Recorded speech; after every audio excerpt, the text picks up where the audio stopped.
The hospital conference room was so quiet that the sound of the folder hitting the table echoed like a gavel in a courtroom. The chief of staff stood tall, his hand still pressing the folder flat, as though it contained a final judgment.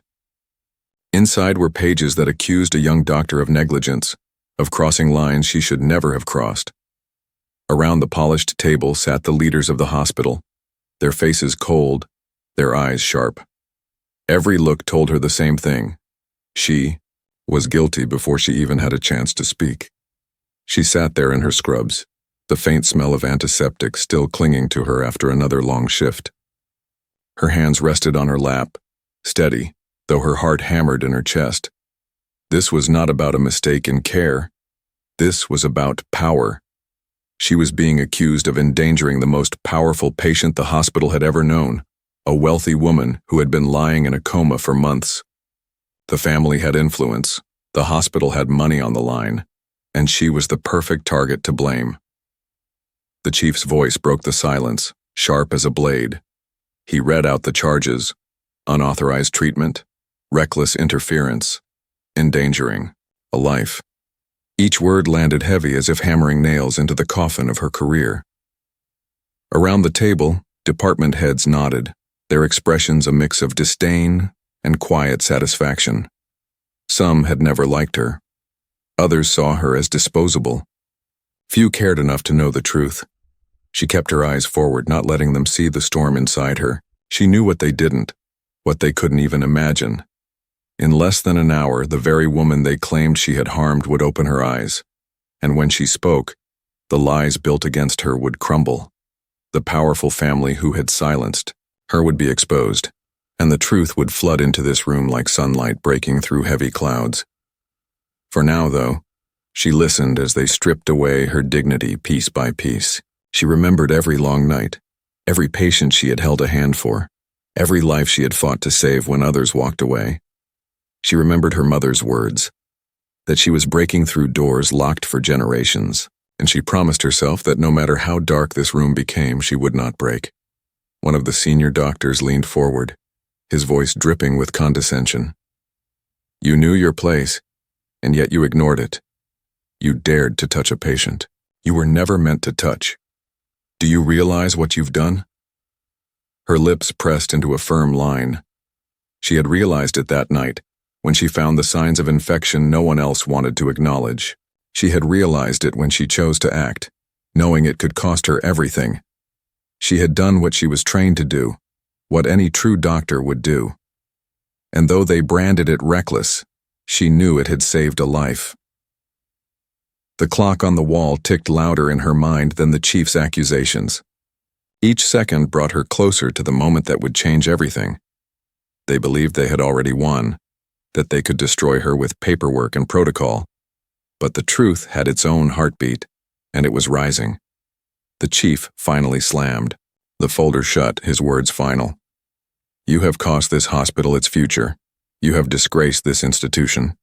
She looked up, her voice calm though her chest ached with the weight of it all. "Sometimes saving a life means breaking rules that were made to protect power, not patients."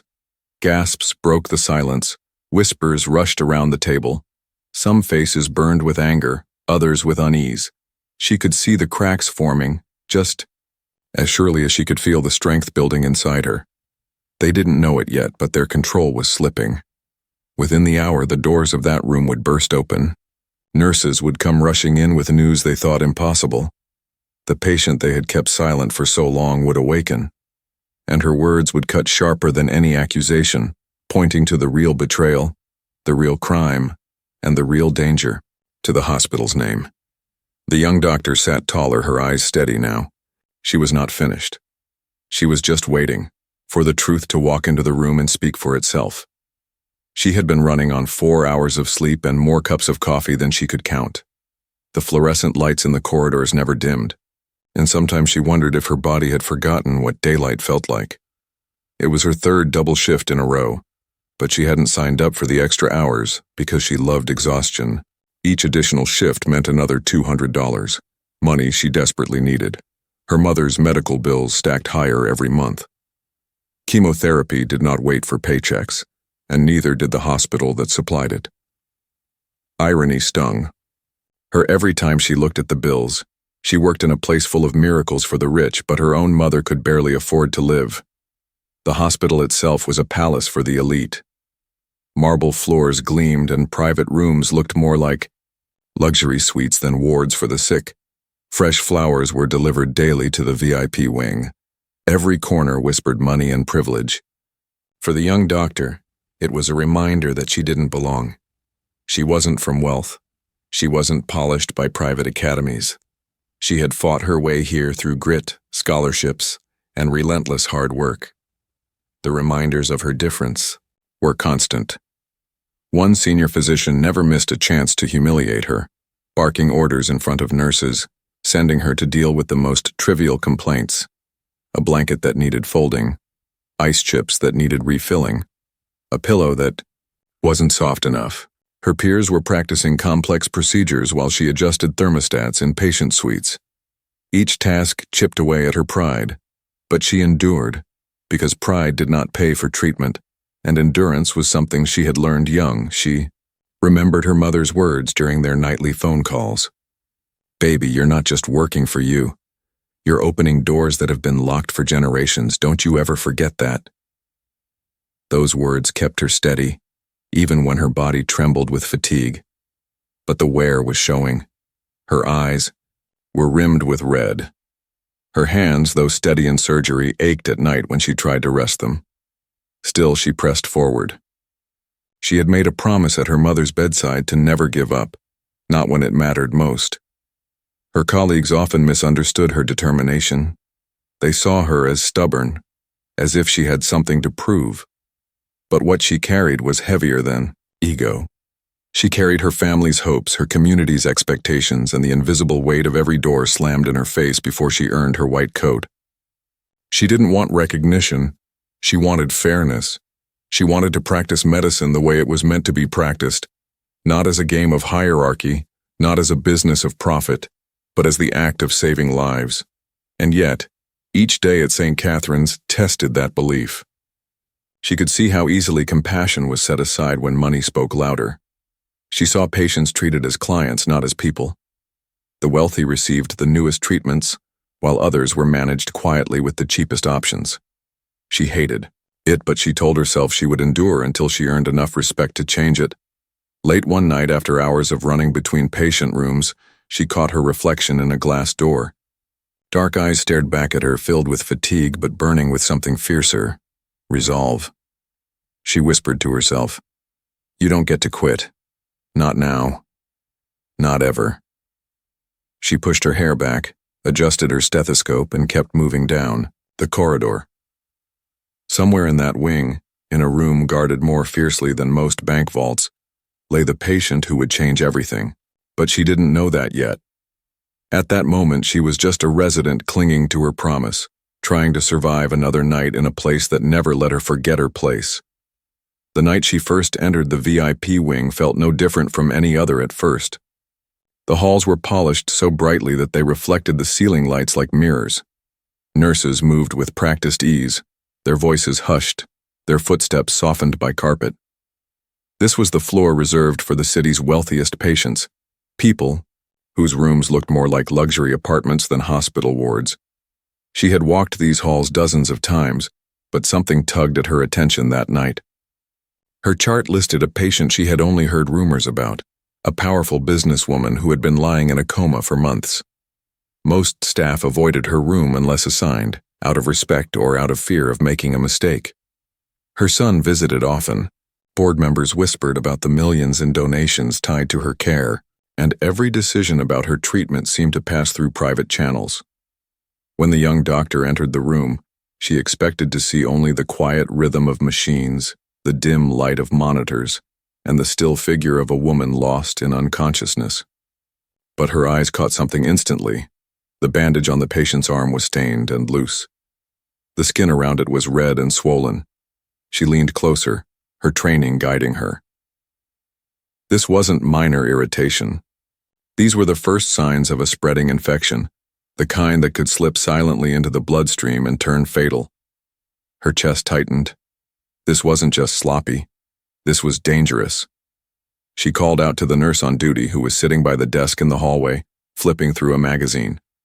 "Has anyone checked this?" she asked, pointing to the wound site.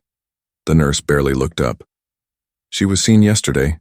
Everything's fine." But everything was not fine. She knew it the way a pilot knows when an engine is failing, the way a sailor knows when the wind shifts before a storm. Infection wasn't something you ignored, not on any patient, and especially not one whose body was already fragile from months of lying still. She found the senior physician in his office, his legs stretched across the desk, his eyes fixed on his phone. She spoke quickly, trying to keep her voice even. "The patient in the VIP suite has an infection. It needs attention immediately." He sighed, lowering his phone like she was a child interrupting him. "That patient has a private physician. We don't interfere." With respect, this is not about interference. This is about infection. It's serious. His expression hardened. "Are you questioning his judgment? He has been practicing medicine since before you were born. You're here to observe, not to overstep. Do you understand?" Heat rose in her chest, a mix of anger and helplessness. She wanted to scream that medicine wasn't about hierarchy, that infections didn't care about seniority or protocol. But she bit back the words. Speaking up further could mean trouble, and yet staying silent could mean a life lost. That night, long after the senior doctors left and the nurse dozed off at her station, she stood again in the dim light of the VIP room. The patient lay still, her face calm, her chest rising and falling with the rhythm of the machine. The young doctor's hands trembled for a moment, not from fear of the work but from the weight of the decision. One choice could end her career. The other could save a life. She pulled on fresh gloves, cleaned the wound, and changed the bandages carefully, whispering as she worked. "I know you can't hear me, but you deserve better than this." Her movements were steady, precise, born of training and compassion. When she finished, she disposed of the soiled bandage, adjusted the IV site, and made sure the infection would no longer spread. It was such a simple act, routine care, nothing extraordinary, and yet in this hospital, in this patient's room, it was an act of defiance. She left the room quietly, her heart racing. No one had seen her. No one had stopped her. But in the pit of her stomach, she knew this night would not remain hidden. A choice had been made, and its ripple would travel farther than she could yet imagine. 3 days later, the storm arrived. 3 days after she changed the bandage, the calm of the hospital shattered like glass under a hammer. She was midway through her rounds when the echo of heavy footsteps filled the corridor. A man in a tailored suit marched past the nurses, his anger radiating like heat. Security guards trailed behind him, and in his hand he carried a tablet flashing with paused footage. Staff whispered his name in fear, the son of the wealthy woman in the coma. He wasn't just family. He was a board member, a man whose word could sway careers, budgets, and futures. Without waiting for permission, he stormed into the administration office and demanded answers. The footage was played, a grainy video showing the young doctor in his mother's room, gloved hands adjusting bandages, her face caught in the glow of the monitors. What to her had been a moment of humanity, to him became ammunition. He pointed an accusing finger. "This resident violated protocol. She trespassed into my mother's care without authorization. She endangered her life." The senior doctors did not defend her. They did not mention the infection. They did not speak of her precision or her caution.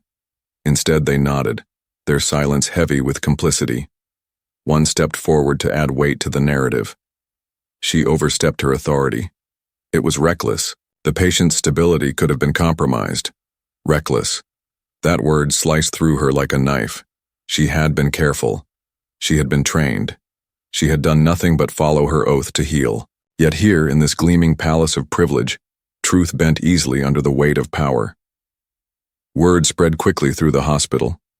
By the afternoon, whispers followed her like shadows. Nurses avoided her gaze. Residents she once studied with now kept their distance. Some looked at her with pity, others with quiet relief. It wasn't them in the fire this time.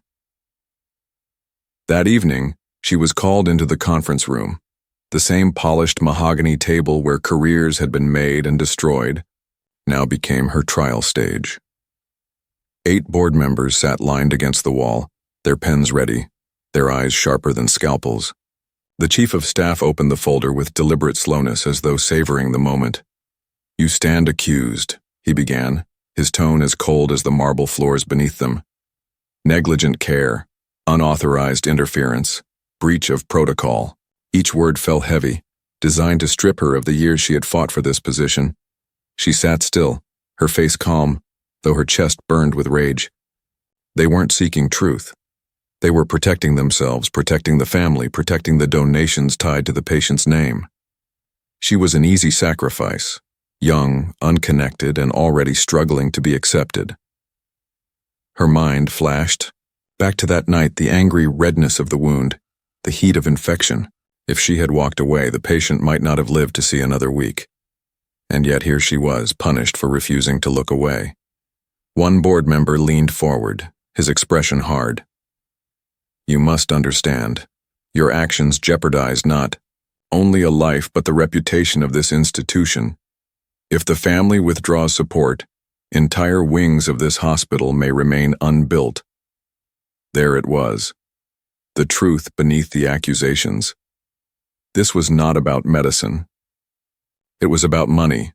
Her throat tightened, but she spoke softly, firmly. "I didn't act for reputation or donations. I acted for the patient. She had an infection that was being ignored. I treated it. That's all." Her words hung in the air, but no one reached for them. They glanced at one another, at the man in the suit whose face burned with controlled fury. He wanted her ruined. And the hospital was eager to hand her over. As the accusations piled on, she realized she was standing alone in a room where truth was an unwelcome guest. Yet deep inside, she also knew something no one else in that room understood. Her patient, the silent woman lying in that bed, was healing. Slowly, quietly, her body was fighting back. The bandage she changed hadn't been a reckless act. It had been the first spark of recovery. And when that spark grew, when the woman finally opened her eyes, every lie spoken in this room would collapse, like a house of cards. She sat taller in her chair, her voice steady despite the storm crashing around her. "If doing what is right means breaking a rule, then I will break it every time." The board erupted in murmurs. The man in the suit slammed his fist on the table. The chief's gavel-like voice called for silence. But in the quiet that followed, she felt a strange calm. They believed they were burying her. What they didn't know was that they were standing on ground about to break open beneath them. That night, after the accusations weighed heavy on her shoulders, she sat alone in the call room staring at the ceiling. The words from the board echoed over and over: reckless, negligent, dangerous. They wanted her broken, silent, finished. But something inside her refused to surrender. She thought about the woman lying in that bed. She thought about the infection that had been ignored, about the dismissive shrug from the senior doctor, about the cold indifference of the nurse. Something about it didn't add up. Why would anyone ignore an infection so obvious? Why would a doctor of decades' experience brush it aside? The more she thought, the clearer it became.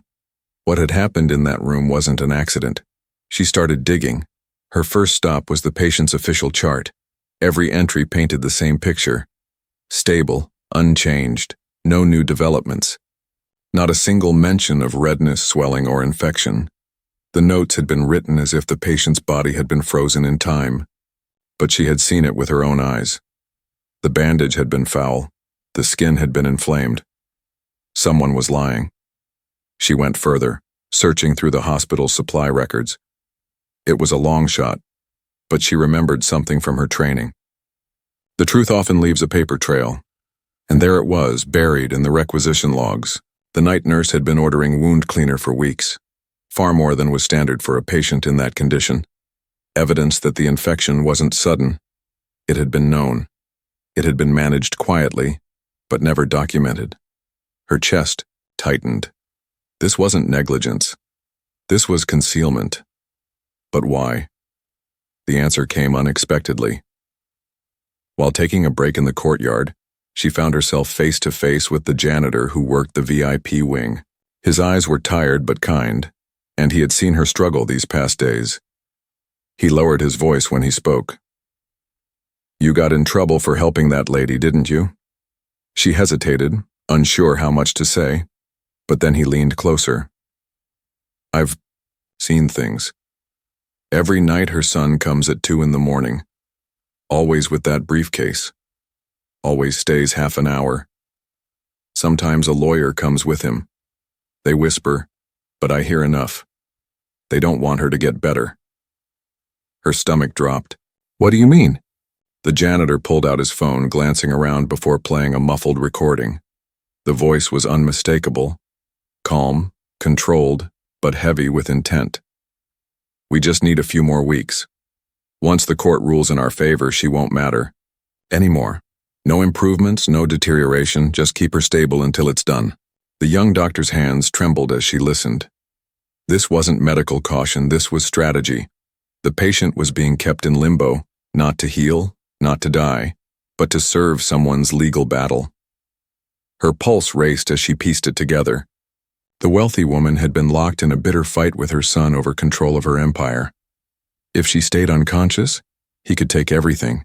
If she woke up, she could expose him. The infection hadn't been overlooked. It had been allowed to linger, carefully monitored, to avoid death but never treated. A cruel balance. Suffering disguised as stability. She closed her eyes, fighting back the sickness in her gut. She wasn't just up against a hospital board.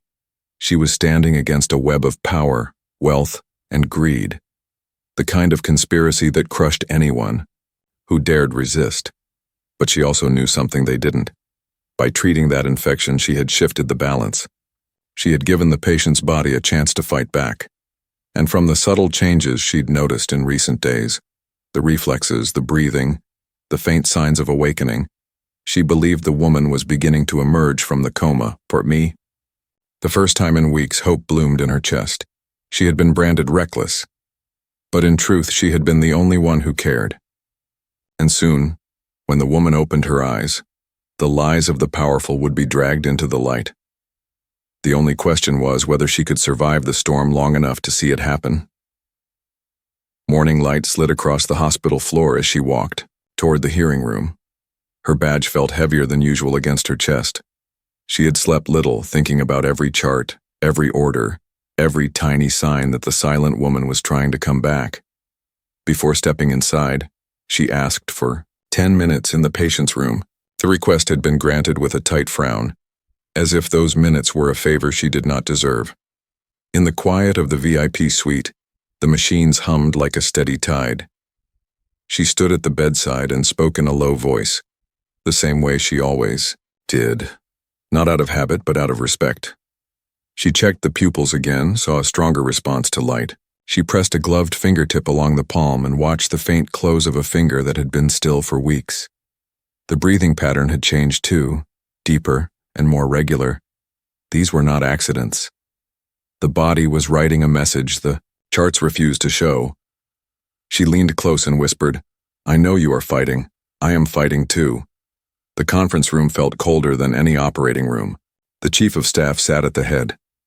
The board members formed a wall of suits and fixed smiles. The senior doctor who had dismissed her stood at the right, arms folded like a locked gate. At the far end, the son watched her with calm that looked like stone. A screen waited on a rolling stand. A stack of folders waited at the chief's hand. "We are here to decide whether your actions were dangerous and unprofessional," the chief began. "Whether you are fit to continue your residency at this institution." He opened the folder and read lines that she already knew. "Unauthorized treatment, breach of protocol, risk to a vulnerable patient." The words were sharp, but they were also familiar. Power always sounded the same when it tried to crush someone quietly. When he finished, the room fell into a watchful hush. She stood, placed a slim binder on the table, and kept her voice steady. "I acted because the patient had a wound infection. It was real, it was risky, it was ignored. I cleaned the site and changed a bandage. That is the care any patient deserves." The senior doctor snorted, a small sound that said more than words. The son did not move at all. She opened the binder. These are requisition logs from the VIP wing supply room. For 3 weeks, the night shift ordered antibacterial wound cleaner at a rate far above normal for one patient. She moved a sheet forward so the dates and quantities were clear. No one documented this use in the patient's chart. That is not a clerical error. That is concealment. A board member leaned in, eyes narrowing. Where did you get these records? From the hospital system, she said. You can verify them right now. The chief glanced at the compliance officer seated near the wall. A small nod came back. The dates and orders matched. She tapped the screen, and the first image appeared. Scan results from 3 weeks ago, followed by scans from the day before. The differences were not dramatic to a layperson, but they were real. Brain swelling reduced, reflex arcs more consistent, respiratory pattern more independent. She kept the language simple. The patient is not declining. The patient is emerging. The senior doctor spoke through clenched teeth. Those variations fall within stable range. Stable, she said, is not the same as unchanged. If the patient is getting better, and you call it unchanged, that is not medicine. That is control. A low murmur ran along the table. The son finally shifted, jaw tight. You are twisting data to cover your misconduct. My mother's condition has not improved. Your own presence in her room shows recklessness. She met his stare. Your visits at 2 a.m. show intent. She lifted her phone and pressed play. The room filled with a muted recording. It was not perfect, yet it was clear enough. We just need a few more weeks, a voice said, calm and sure. Keep her stable. No improvement, no decline until the court rules.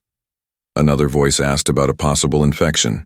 The answer came back, keep it managed, no changes on paper. The son shot to his feet. This is illegal. This is outrageous. You cannot use stolen audio. The chief raised a hand. Sit down.